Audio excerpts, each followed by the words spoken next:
Well, hello. It was good to see some of you last week at our first drive-in church. There we actually made it work. And we'll try it again. I think the people that came felt like it was a valuable enough experience that we will try it again. It may be a once a month thing, so the next one will be sometime in September. We will be on Zoom next weekend, so we will have a live service next weekend. I apologize for those of you who didn't get a message last week. We never recorded.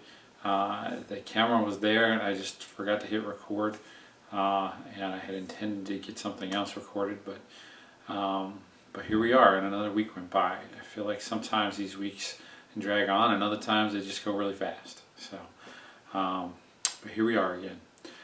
We are back in the book of Matthew for today's message, as we kind of spent some time in the month of August looking through some of these lessons from the book of Matthew.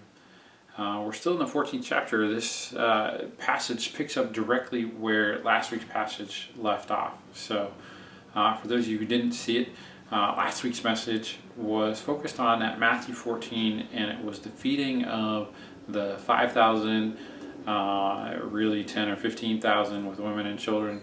And it was a story of miracle and the wanting, and Jesus serving those who were there. And it was really a story of compassion. Today's message is focused on the very next passage, which is really a story about faith. And you'll hear there are some interesting parallels in movies about this. This is a great moment. So it's, again, a really familiar passage. So for Matthew 14:22-33.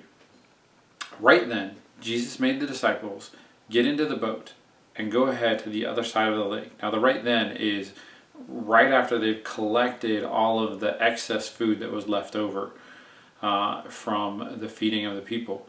This is the very next verse. So as soon as they've collected all of the remaining food, they've fed everybody, everyone has had what they wanted. Now, right then, Jesus made the disciples get in the boat and go ahead to the other side of the lake while he dismissed the crowds. When he sent them away, he went up to the mountain by himself to pray. Evening came, and he was alone. Meanwhile, the boat, fighting a strong headwind, was being battered by the waves, but was already far away from land. Early in the morning, he came to his disciples walking on the lake. When the disciples saw him walking on the lake, they were terrified and said, "It's a ghost! It's a ghost!" They were so frightened, and they were screaming. And just then Jesus spoke to them. He said, "Be encouraged. It's me. Don't be afraid." And Peter replied, "Lord, if it's you, order me to come to you on the water." And Jesus said, "Come." Then Peter got out of the boat and was walking on the water towards Jesus. But when Peter saw the strong wind, he became frightened. As he began to sink, he shouted out, "Lord, rescue me!" And Jesus immediately reached out and grabbed him, saying, "You man of weak faith, why did you begin to have doubts?" When they got back into the boat, the wind settled down, and those on the boat worshipped Jesus and said, "You must be God's Son." Now, like I said, this is one of those stories everybody hears, the really popular story of Jesus walking on the water and the failure of Peter walking on the water. There are paintings of this, there are images of this. This story gets told over and over again as really that one of those tests of faith, those moments of really when your faith is challenged, or the call to take a leap of faith, to step out in faith, to get off the boat and start walking. And it has that moment where, at least at first, Peter's like, "All right," he said, "Come, I'm gonna get out, get on the water." Notice nobody else is on the water. There's a reason why Peter is still, even in this moment of lack of faith, and the several times that happens with Peter, where he falters in faith, he's also still the first one most of the time who's willing to at least take the leap to begin with. He messes up, he's imperfect, he doubts, he struggles with his faith, but at least he's willing to take the leap to begin with. So this is one of those places where I want to give Peter credit versus be easy to just say, ye of little faith, which again happens to him multiple times, but in this case it's at least he took the step. At least he got out of the boat. Nobody else got out of the boat, just Peter. And there's a lot going on there. I don't want to get into that, but I want to start with the beginning of the story too. The beginning of this, like I said, it's right after the feeding of the 5,000. It's right after all of these miracles he's done, right? He's healed everyone who came to be healed. Said, I'm sure, some amazing things. Again, I lament the fact that we have no idea what he talked about to this crowd, other than he healed them and then fed them. As if that was the only important part of the story. And we lost the teaching that must have happened. And I often wonder how much teaching of Jesus we actually completely lost out on, because what everyone wanted to focus on was these miracles. And these are miracles of the moment. And it's not that miracles aren't amazing, they're miracles. But they're miracles of the moment versus a teaching that lasts for ages, that can inspire others to then do, versus a miracle that is a miracle of the moment. And I think it's often what religion, Christianity and other religions as well, get caught up in sometimes, is the miracle of the moment instead of the teaching of a lifetime, the teaching of generations, and we lose some of that. But anyway, he's done this, right? He's done all these miracles. He's healed all these people. Blind people could see, lame could walk, all that kind of stuff. We assume that all of that happened in this moment with this huge crowd. And then, not only that, he fed them all. And the disciples, who lacked faith in that moment too, did it anyway though. They took a leap. They were like, we don't have enough. And he's like, sure we do. We'll make it work. Start passing it out. And they collected more than they gave out. And it's right after that moment and right before that moment. Both of these instances are times when Jesus was really tired. When he got tired of performing miracles, of really just doing these acts of miracle when he really just wanted to be teaching. And so he's tired. He's done this and he's like, I gotta get away. He's gotta go talk to God. So he sends the disciples away. He's like, I don't want you guys around. Maybe if you go to the other side, they'll try to follow you. Maybe we can distract them. He dismisses the crowd and he goes up to the mountain and he prays by himself. And he was alone.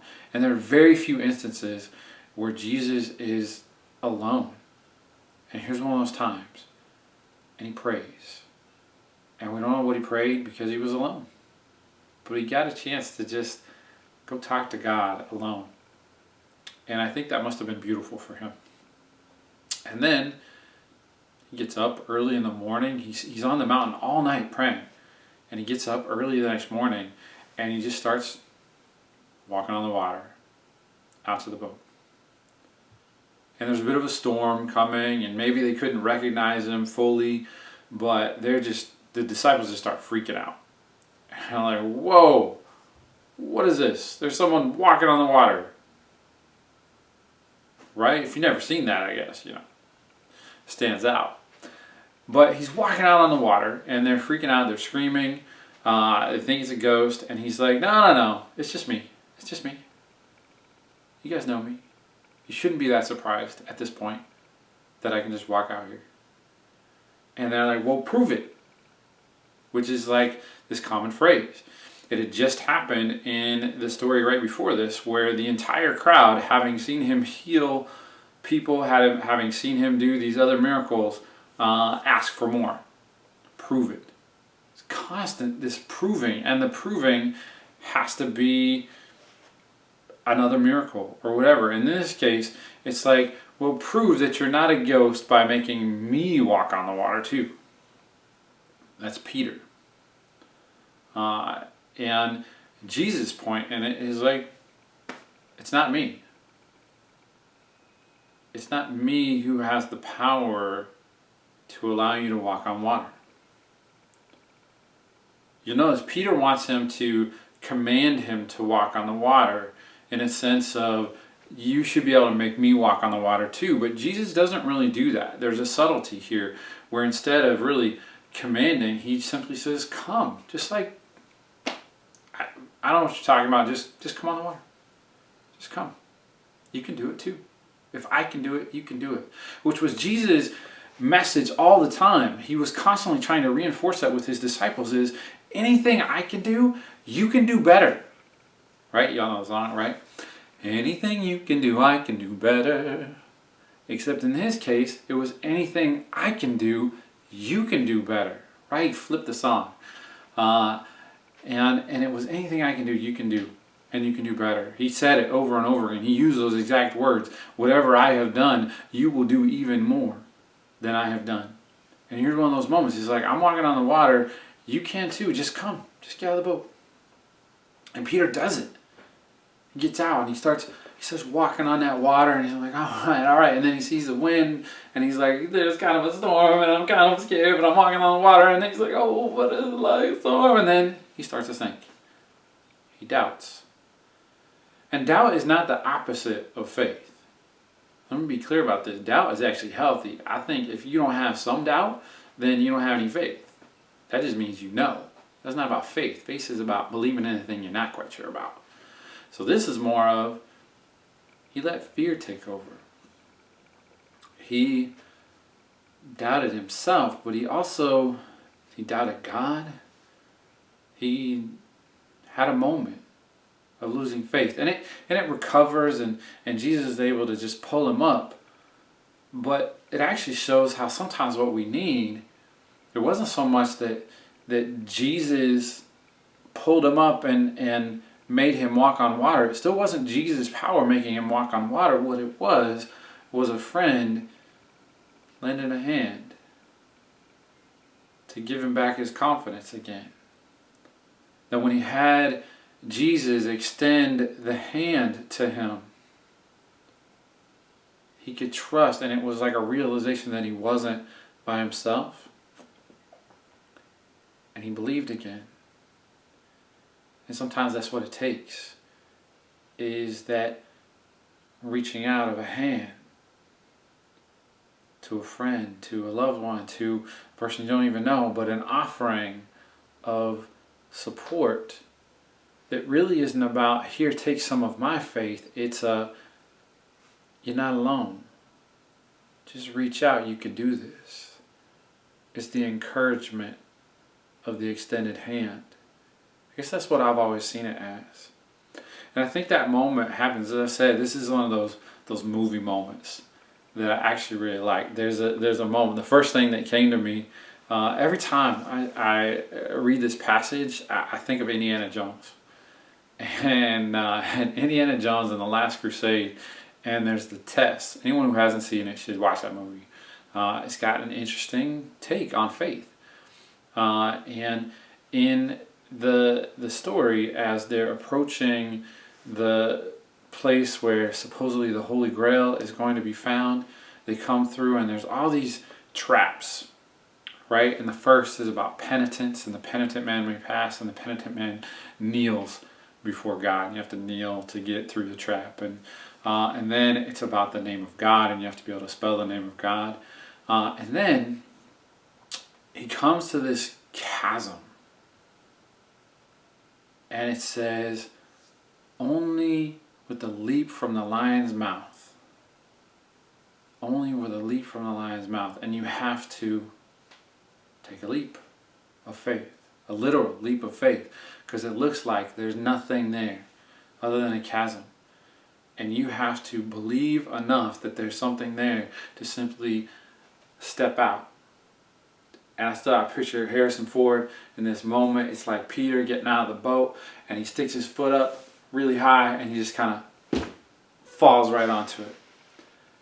And he finds that there's a bridge there. You just can't see it because it's perfectly blended into the landscape. And he's able to cross because he took that leap. But he needed motivation to do it. If it hadn't been for his father who needed to be healed, I don't know how long he would have stood there. It wasn't it wasn't always just faith. It's often not as simple as that. In his case, it was, I have to do this. And I think that's oftentimes how faith works, is we need to be pushed. We need to be pushed out of the boat. It's that, sometimes I think it's the image, I got all these images in my head, it's the bird in the nest who needs to be pushed out to realize that it can fly.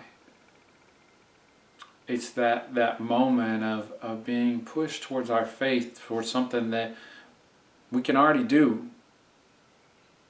And sometimes it takes a circumstance, or it takes a person in our life to push us to realize what we can do.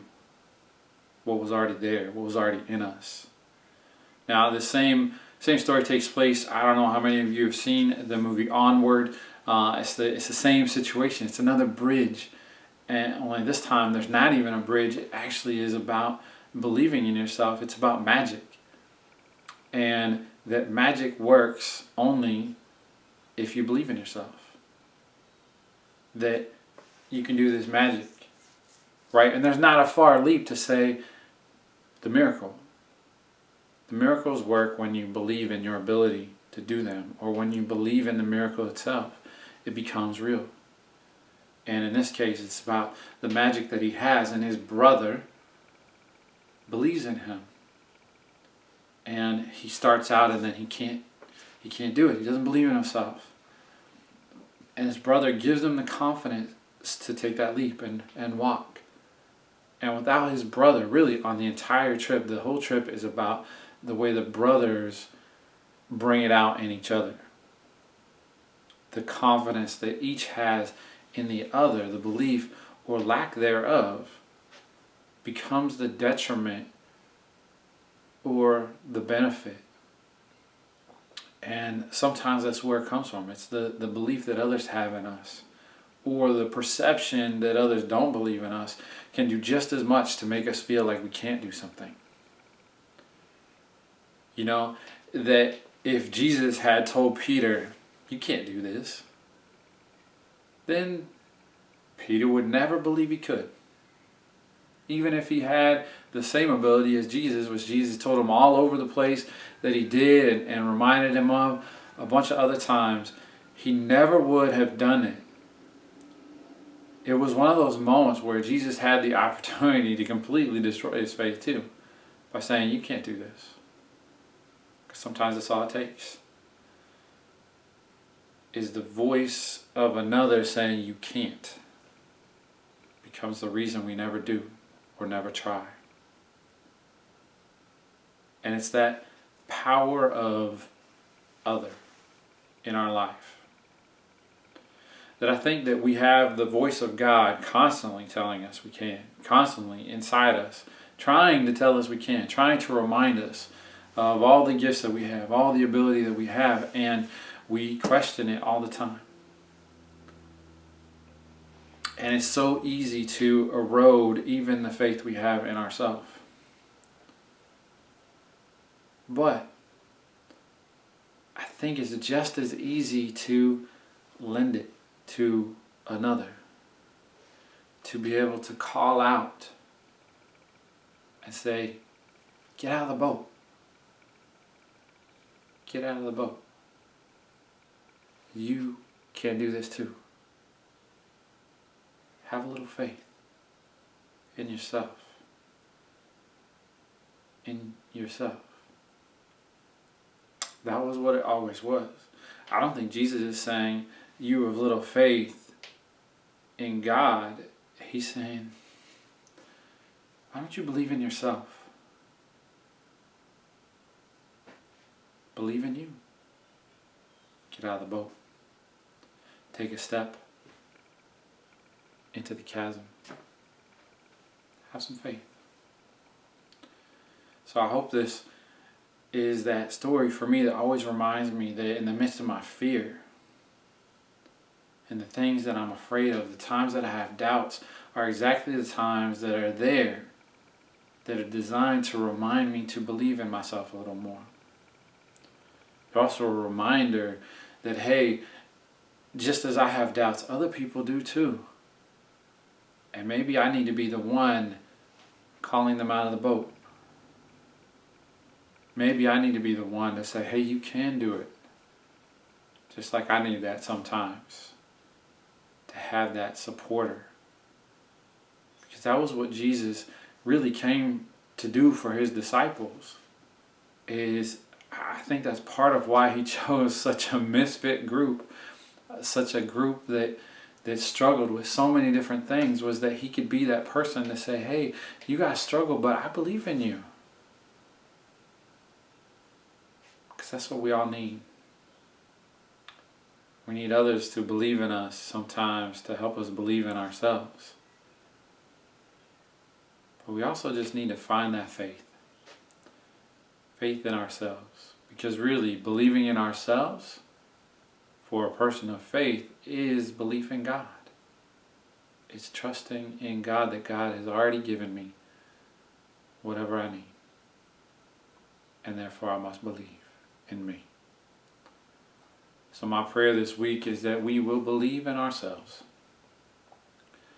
That we will support one another in our doubts, in our times of doubt, our times of fear. That we will lend a hand and reach out. And that sometimes